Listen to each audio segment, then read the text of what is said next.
नहमदुहु व नसल्ली अला रसूलिहिल करीम।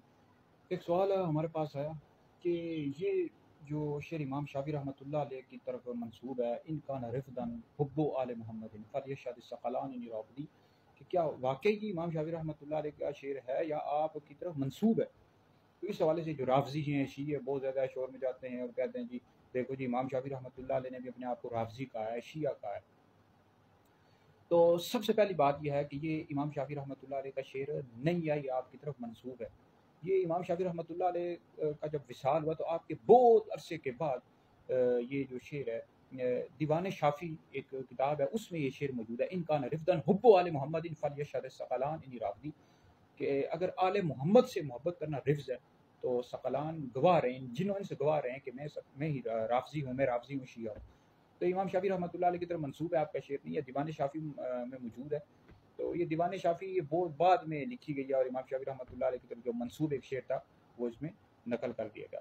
तो इमाम बहकी रहमतुल्लाह अलैह ने किताब लिखी है मनाकिब शाफी दिल बहकी, उसमें आपने इस शेर की सनद को भी लिखा है कि मोहम्मद बिन मोहम्मद अल अशस, ये इस शेर की को इसने बयान किया है और ये झूठा रावी है, ठीक है जी।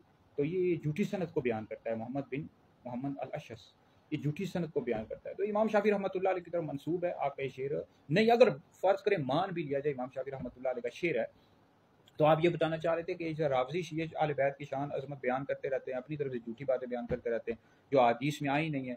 हमारे काबिर उलमा ने लिखा है कि रावजियों शियों ने मौला अली पाक रज़ी अल्लाह तआला अन्हु की शान में 3 लाख हदीस गढ़ ली। तो ये इतने बदबख्त हैं, ये अपनी तरफ से बयान करते रहते हैं। तो हम ये नहीं है कि ये बयान करते तो हम अपनी आले बैत की मोहब्बत को छोड़ देंगे, उनकी अज़मत को, शान को नहीं बयान करेंगे। जो अहदीस में आई है आपकी आले बैत की जो शान अज़मत है वो हम बयान करते रहेंगे। इमाम शाफी रहमतुल्लाह अलैह का कहने का ये मकसद था, ठीक है जी। ये मकसद नहीं था जो ये रावजी शिये समझते रहते। तो इंजीनियर मोहम्मद अली मिर्ज़ा जेहलवी भी बड़ा शेर पढ़ता रहता है और इसने भी अपनी जो लिखा हुआ है पम्फलेट उसमें लिखा हुआ है, ये इमाम शाफी रहमतुल्लाह अलैह का शेर नहीं, आपकी तरफ मंसूब है, ठीक है जी। तो बाकी आले सुन्नत का ये अकीदा है कि अंबिया अलैहिस्सलाम के बाद सबसे अफजल अबू बकर हैं, फिर उमर हैं, फिर उस्मान हैं, फिर अली हैं। जो शख्स मौला अली को अबू बकर उमर से अफजल बताया, ऐसा शख्स गुमराह बद्दीन और आले सुन्नत से खारिज है। तो जो अबू बकर उमर हैं ये आले बैत से भी अफजल हैं, आले बैत से भी अफजलियत मुतलक़ा की बिना पर अफजल हैं, ठीक है जी। तो आले बैत में इमाम हसन है, इमाम हुसैन है, मौला अली हैं, सैयदा फातिमा है रज़ी अल्लाह तआला अन्हुम से अफजल हैं, ठीक है जी। सिद्दीक़ अकबर हैं, फिर फारूक आज़म है रज़ी अल्लाह तआला अन्हुमा, फिर उस्मान गनी है, फिर मौला अली हैं। तो ये इमाम शाफी रहमतुल्लाह अलैह का कहने का ये मकसद है। वगरना इमाम शाफी रहमतुल्लाह अलैह हों, इमाम आज़म वजीफ़ा हों, ये अहले बैत से मोहब्बत करते थे, उनकी अज़मतों व शानों को बयान करते थे, राफ़ज़ियों शियों से नफ़रत करते थे। जितने भी आले सुन्नत हैं राफ़ज़ियों शियों, राफ़ज़ी कहते ही उसको हैं कि जो सहाबा को गाली देता हो, उनसे बुग़्ज़ और कीना रखता हो। तो किस तरह हो सकता है कि इमाम शाफी रहमतुल्लाह अलैह कह दें मैं राफ़ज़ी हूँ। राफ़ज़ी का मतलब ये है कि जो शेख़ैन करीमैन सिद्दीक़ अकबर फ़ारूक आज़म रज़ी अल्लाह तआला अन्हुमा को गाली देता है।